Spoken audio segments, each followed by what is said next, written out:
Bismillah ar-Rahman ar-Rahim. In the name of Allah, the Beneficent, the Most Merciful. I'd like to welcome you, dear viewers, to another in the series, In the Light of Islam. Assalamu alaikum wa rahmatullahi wa barakatuh. May Allah's peace and blessings be on each and every one of you. And with that, dear viewers, we'd like to begin looking at some questions which our viewers have sent in.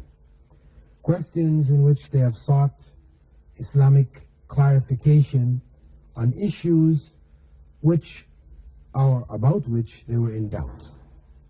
And it is the duty of each and every Muslim who has before them decisions or problems or issues which they are in doubt about to seek answers for these.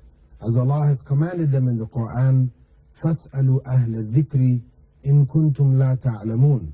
Ask those who know if you don't know. And Allah also said, وَلَا تَقْفُ مَا لَيْسَ لَكَ بِهِ عِلْمٍ. That you shouldn't make decisions on things about which you have no knowledge. So it is incumbent on us to seek knowledge and get that understanding to make the correct decisions in our lives.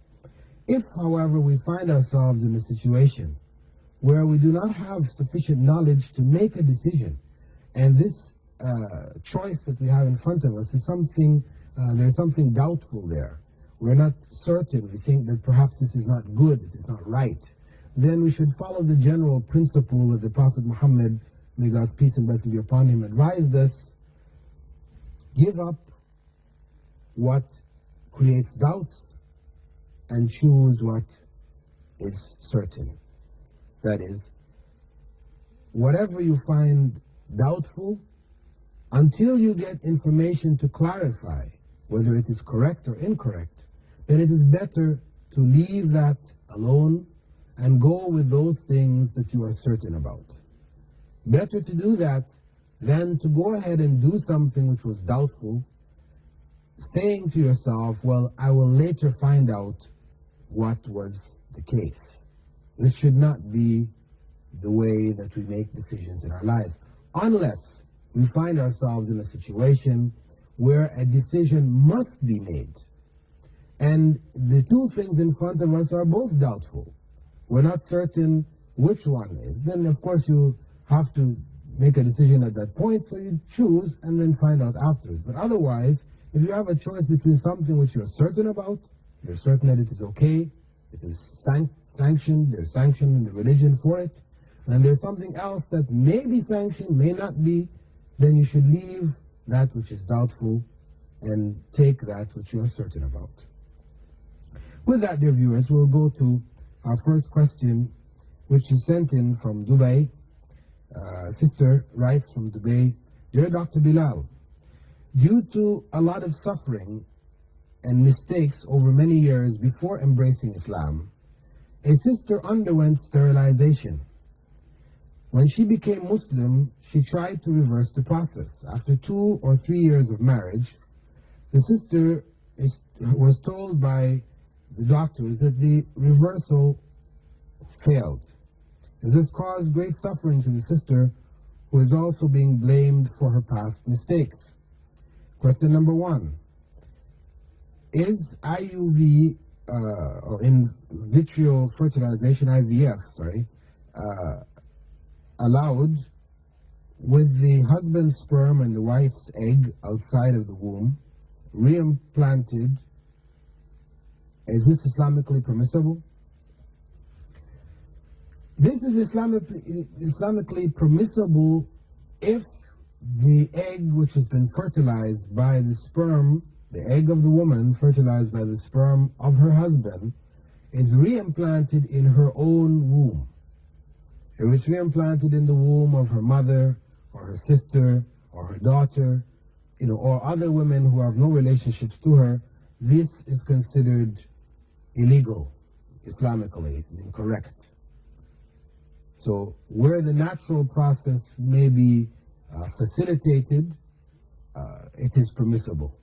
But where in vitro fertilization involves the sperm of other than the wife of the woman, or the egg of another woman, or that the fertilized egg from the sperm of the husband and the egg of the wife is implanted in other than the womb of the woman herself, these are all considered to be incorrect, sinful, and should not be done.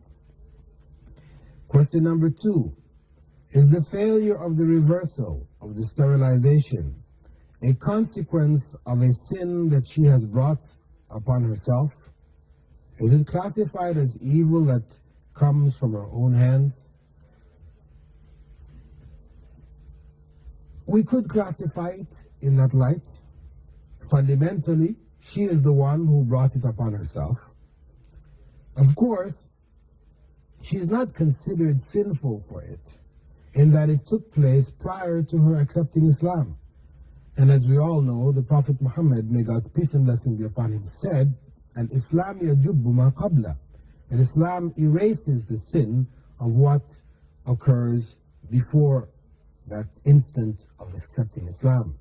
So she's not held to account for it.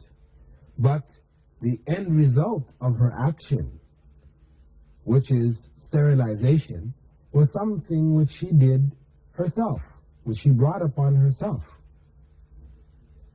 Now, whether it was reversible or not reversible, it was not reversible due to natural processes which took place, because when a person is sterilized, especially in the case of women where tubes are tied, the reversal of the process does not guarantee normal functioning again of the process of passing the egg, etc. So even that fact that it is not reversible, I mean, it is a result still of the action which she did. However, we could say that it was a test, or it is a test for her and for her husband. It's a trial which they have to live with. If she did not inform her husband before marriage that she had done this, he does have the legitimate right to seek divorce, because this would have been something which she hid from him. For example, if she had done it before Islam, and then after Islam, she realized this was wrong, she wants to try and get married, so she goes through the reversal process on her own, and then she gets married without informing her husband that she had done this and that she had attempted to have it reversed, knowing that it's not 100%. In fact, the percentage may be only around 50% of cases where the reversal is successful. If she did not inform her husband of this, then he has the right to divorce.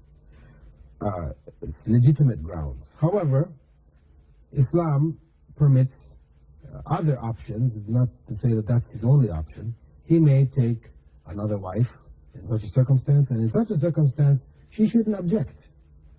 However, if it is a case where the man cannot afford to have a second wife, he does not have the means to maintain the second wife, and he has the legitimate right to seek children, then his only option may be that of divorce.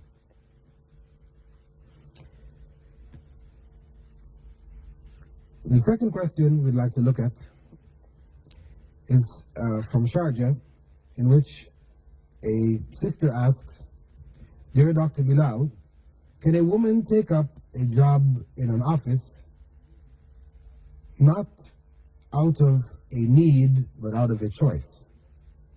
Yours sincerely, Sister Wafa." Sister Wafa, the working outside of the home is something for a woman which is legitimate. Islam does not prohibit it. From the time of Prophet Muhammad, may God's peace and blessing be upon him, women worked. There were women who worked in the marketplaces, buying and selling, etc. So working is not something which is not permissible for women. However, the general principle is that it is the responsibility of the men to look after the women.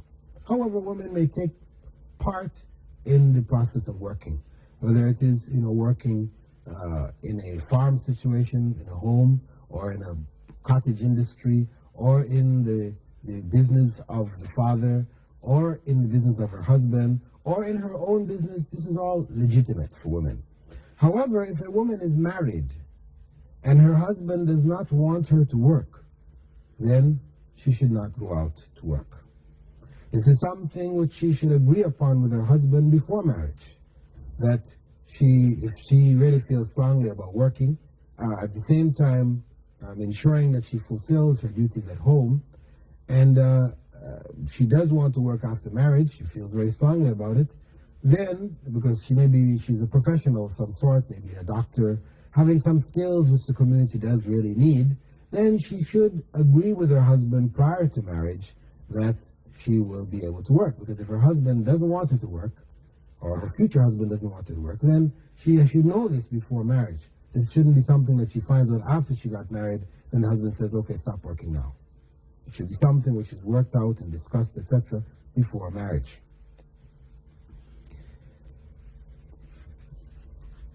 The next question we have coming from Al-Ain. Brother writes, Brother Khan writes, Dr. Bilal, is it permissible to pray nafil namaz with the intention that the reward be passed on to the deceased? That is, to pray voluntary supererogatory prayers, and at the end of the prayer we ask Allah to give the reward of this prayer